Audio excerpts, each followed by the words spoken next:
Welcome everybody, this is Northern Knights Gaming. Today, we are talking Eldar on another episode of Tactical Timeout. Welcome to Tactical Timeout. I'm Claudio. I'm Justin. And today we're going to talk about Eldar.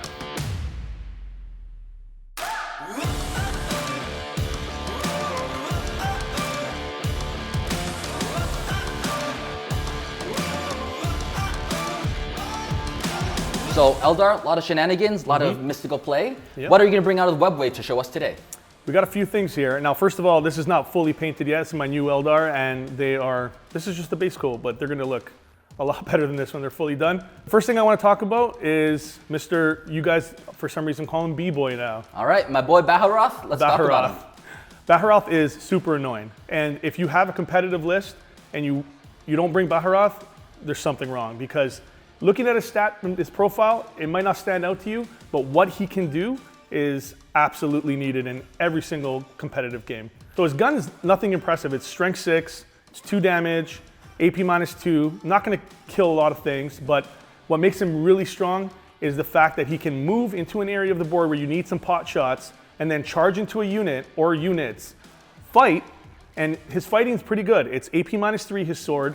He's got 6 attacks, 6s explode, so you get more attacks on 6s, and he hits on 2s.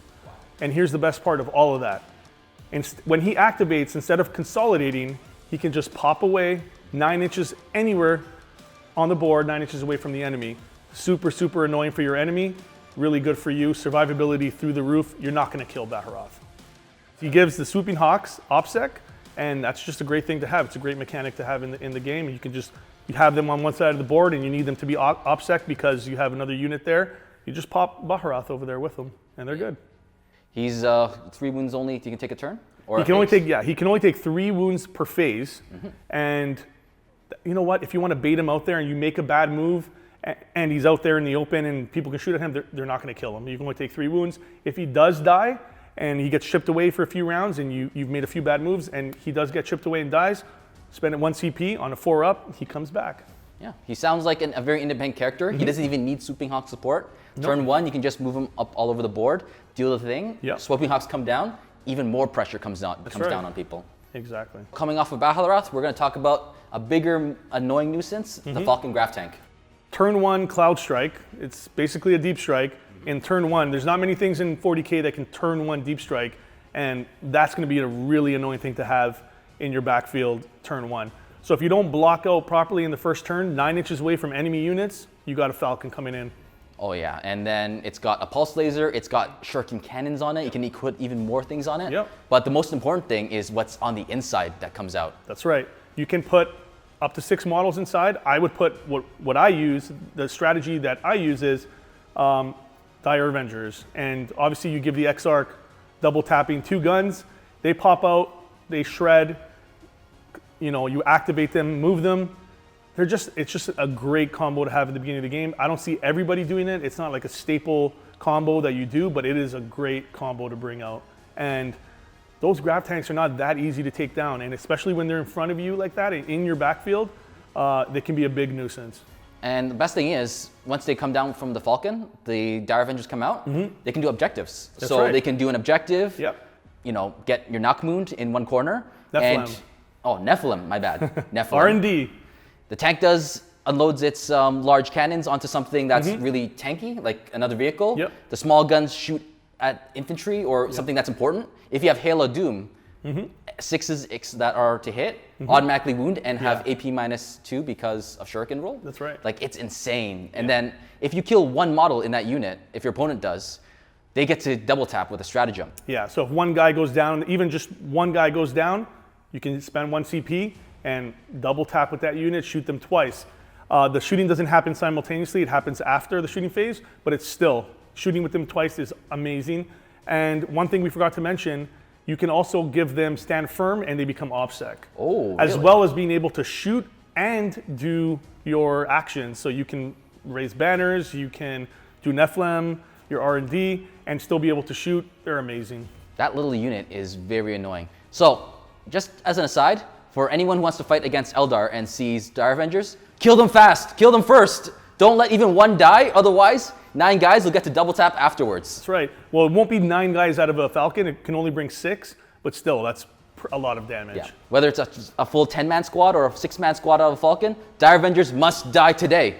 And one thing that's really good with their shuriken weapons, they're AP minus 2 base, and when you roll a 6, it's AP minus 4, not AP minus 3. So they have some of the best shuriken guns in the game, the best shuriken guns in the game, if you want to talking about AP, which is really good against Space Marines. As we know, they get their Armor Contempt. Armor of Contempt. So extra AP is always good. On top of that, always take Hail of Doom. Always take Hail of Doom with your shurikens. If you're going to bring a lot of shurikens, if this is the route you're going to go, Hail of Doom is top tier. So mass Hail of Doom for mass bikes, mass Dire Avengers, a lot of Dire Avengers. I see sometimes people take 3 10-man squads. Might seem like overkill, but when you get close to those Dire Avengers, you're shredded. Yep. Another tactic is to put one of them into your reserves so you can bring them in through web gates. You can bring them in from reserve, having that unit coming in late game, like 3rd turn, and just wiping out one part of the board as things start to open up is really key. I actually did that in a tournament that we were just at, TGX. I was playing Genestealer Cult, and he started moving up. He had his Broodlord right here. I had 9 inches. I brought Dire Avengers in off the table side, 10 of them, and shot that Broodlord. He had no chance. It's not a strategy, but another great take for Eldar are Swooping Hawks. 5, at least 5.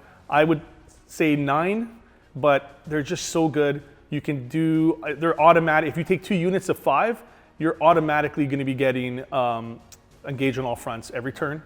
And you're going to be able to do your R&D. They're just great. They can shoot and blink away like Baharroth. They can shoot, and instead of doing their battle focus, they get to blink away anywhere on the board, 9 inches away from the enemy. They're so strong. There's no cap on that. You can do that every single turn after you shoot.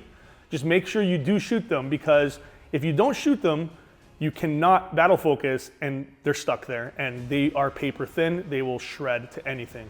They have blast blasters, basically. They're not shuriken, but they're strength 4 now, and they automatically wound, I believe, on 6s to hit. 6s automatically wound. So they are 18 nothing. But they got a lot of shots, though. They got like, what, 3 or 4 shots per 10-man unit will be 40 shots, yeah. So they shred anything with just pure firepower, pure volume of fire. Yeah. It's just ridiculous, and Space Marines will feel the brunt. Even if 40 shots go through with 0 AP, they're still going to lose like maybe a model or 2 or take a bunch of wounds. Like, don't think that AP 0 and strength 4 is nothing. Like, it builds up over time, especially if these guys are teleporting across the map. You want to try to fight against them, to try to get them in a corner or try to deny them any area. So keep it so that Eldar is suppressed in a corner if you can, because they're really fast. But if you do, those Swooping Hawks will not be a big deal. The big thing for Eldar in general is, I don't want you to interact with me.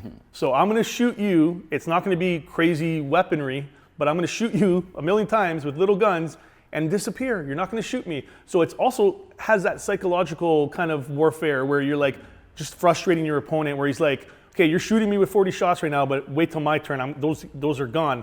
No, these are going to be over here. You're not going to be able to touch these. And that just wears down your opponent. And that's why they're so good, because they are so easy to take off the board, but you can never see them. So the next unit I want to talk about are the Howling Banshees.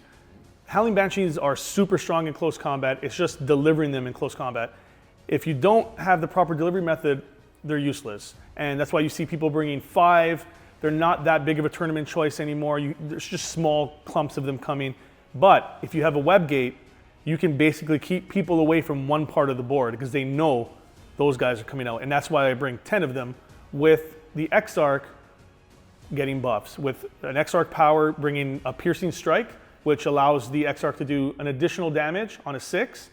And if you're not taking Hail of Doom, if you are taking Hail of Doom, you can't do this combo, but if you aren't taking Hail of Doom, you can take Children of Cain, which does another damage on a 6. So this Exarch would be doing 10 attacks with Mirror Swords, 2 swords, 10 attacks, 6s do 3 damage, AP minus 3, that hurts.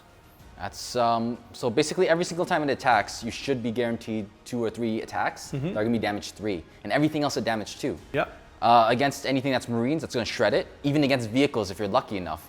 Damage 2 is not something you want to laugh at. Nope. And then You can guide them. You can doom the target. They're rerolling all wounds. It gets really nasty. And don't forget, if you take a big unit, that's 27 more attacks. Oh my goodness. Doing 2, not 3 damage on 6s, but still doing 2 damage. You can destroy almost anything in the game. Along with the Howling Banshees being murder blenders, they also have a good protection when they're trying to get the charge on. That's right. Their Howling Banshee masks prevent your opponent from being able to overwatch them. Yep. And once they tag a unit in combat, that unit that they're fighting is going to fight last. Yep. So your opponent is going to have to suffer through the attacks, and they're not going to make it to the end of the fight phase when they get to fight. Yeah, they're a very dangerous unit, and I am happy that nobody brings a 10-man squad like you do. Yeah, you don't see 10-man very often. They are harder, especially if you're deep striking them. It's harder to put 10 guys down or 10 ladies down instead of 5. Another big thing you can do with them is take their relic, and their specific relic allows you to do mortal wounds on the charge, just to give in a few more wounds there. So when you're charging in, you're just dishing in a little more damage before you even start fighting.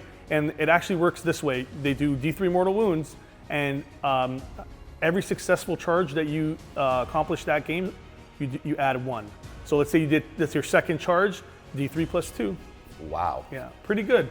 That's potential 5 mortal wounds. I've never heard of that mechanic, but that is interesting. Yeah. So the next combo I want to talk about is this is a great combo. You take it on a Farseer on a jet bike. It's the Kurnus' bow and the Mark of the Incomparable Hunter. Yep. So you're doing 6 mortal wounds potentially, depending on if you can. This is the combo I use. So when you're rolling your fate dice, keep those 5s aside. If you get a few 5s, sometimes you're going to be able to get 3, which is amazing. But more than anything, 6s will do automatic 2 mortal wounds. So the relic plus the warlord trait combined together, you're doing 2 mortal wounds on 6s, and the attacks end. It's really good to just fly up to something, and you're hitting on 2s. And if you have those fate dice, those 5s, automatic wounds, it doesn't matter what you're shooting at. Those 6s come in, and you're doing 6 mortal wounds to a knight. It doesn't matter what you're shooting at, and it's really good. I mean, you're a psychic army already. Smites left, right, and center. Let's just add some more mortal wounds onto it. Let's add some smite guns. Yeah, basically, smite guns. Some armies struggle to even get this many mortal wounds looking at guard, but there is a lot of mortal wounds just from Eldar. Yep. The only thing I could say is it's an 18-inch gun, so if you somehow roll bad on the battle focus... It's a pistol. Yeah, so it's going to be very short range. If you somehow manage to fail the battle focus, you got to plan ahead for it, but it's going to deal a lot of damage, and he's a support character anyways, the Farseer on a jet bike. You're just going to make him from just a support character to someone who can deal really good damage. Yep. And also cast Smites, cast Guide, cast Doom, very fast, pick off whoever you need to pick off. Yep. So yeah. Now, just in general with Eldar, if you're playing Eldar, they have taken a few nerfs. Some people say they kind of got lucky. They could have been hit a lot harder, and they could have, I'll admit it.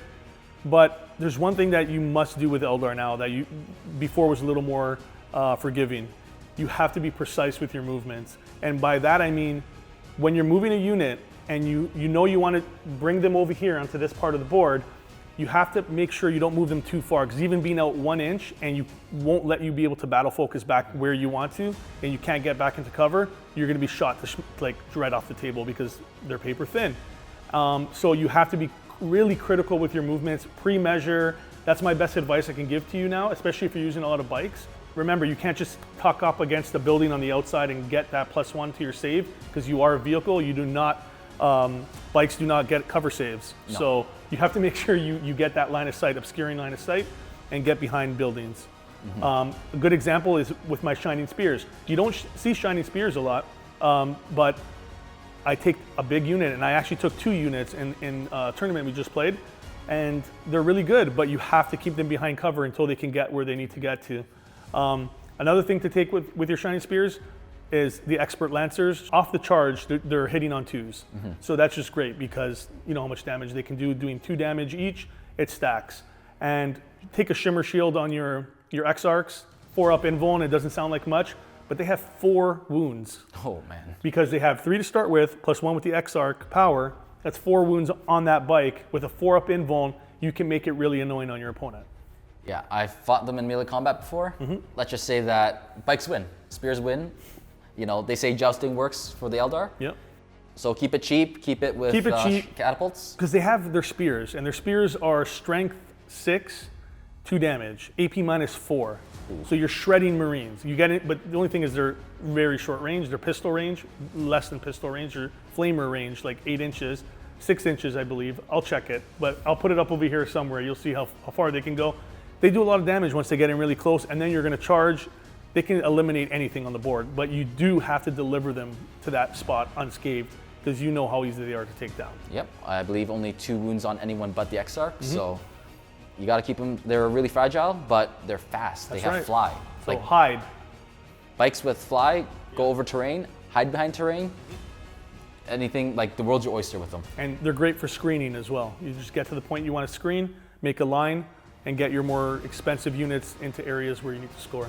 The last thing I want to talk about is the Webway Gate, because you do see it a lot, and there's a few things that people don't know about it, and preparing for it or knowing how to use it properly is really important. So we talked about putting it on the side of the board that you can just block people out entirely from coming, because they just don't want to get near it because they know what's coming out of it. But another thing to know about it is they can come in, anything that comes out of that Webway Gate can come into incoming engagement range on you. So they can actually come into combat with you and just ignore the charge phase. You can't overwatch them, they're just in on you. And if it's Banshees, like you said, they fight first. So you're just stuck there and there's nothing you can do about it.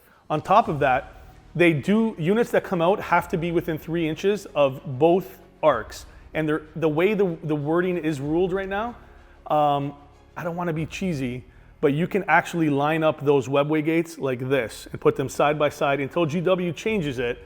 You can put, in tournaments, you see people putting those Webway Gate right beside each other, and 3 inches, 3 inches, it's basically a pole, so you can just have this circle of, you can't come here. I can just imagine a Wraith Knight just fitting through that little slit between the arches, coming out, standing proud and tall. Same with the the infantry, just like walking cracking out through. He's like, who did this? Walking out in a single file. Who set this Webway Gate up? Who did this? Who did this? Did what? What are you talking about? And if you want to, as we said before, put it in a place that's very annoying for your opponent, you don't even need to just put Banshees in there. Put, say, another 10-man squad of Dire Avengers. Yep. You already have 6 in the Falcon. How about 10 in a Webway Gate and then 10 in from Web Strike? Yep. You're gonna have Dire Avengers all over the place, just shredding you with AP -2 or AP -4 with Hail of Doom shuriken guns. Yeah, and here's another point that, especially now with Nephilim and how short we are with CP, these guys this unit makes it so easy on you, because if you have a lot of units in Deep Strike, or not Deep Strike, in Reserve, that Webway Gate makes it so much cheaper for you. It halves the cost of putting whatever you need to in Reserve, rounding down. So 3 for 21, I believe it's 21 power level, costs 3 CP, becomes 1.5, becomes 1. So now you're putting 21 power level of your army into Reserve for 1 CP. So for 80 points, to be able to do that, I think that's worth it, just for that alone. So that's it for Tactical Timeout. That's the Eldar. That's what I do with them. It's just the tip of the iceberg, but there's so much you can do with these guys, and we'll be here for like 2 hours talking about this. But hope you guys enjoyed this. This is what I do with my Eldar. We'll see you next time on Tactical Timeout. Remember to like, comment, and subscribe. We're Northern Knights Gaming. See ya.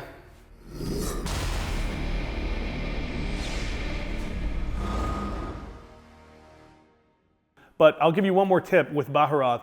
If you put him out there and you're playing an opponent that wants him dead because he's really annoying, or they want to think they can put those 3 wounds on him and then maybe get him later, he's great as a bait. Like, okay, just put 3, shoot that gun over here and just put it into Baharroth, and maybe one of my units will be spared a few wounds. That's a great strategy to use.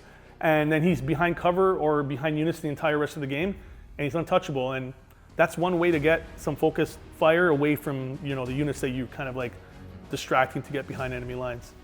When you're playing Eldar, you have to understand you're a glass cannon, right? You can't just go up the board like your Space Marines and you have your armor of contempt and you're just like plot armor and nobody's gonna hurt you. They need you in the plot. So, Okay, how about this? What's more fun than killing your opponent? Dire Avengers, 30 of them. So he's just very fast. He pokes at something, gets into combat, ties something up. If he can't kill it, just disappear, appear somewhere else. Yep. Like a ninja almost. Like he was never Right. there.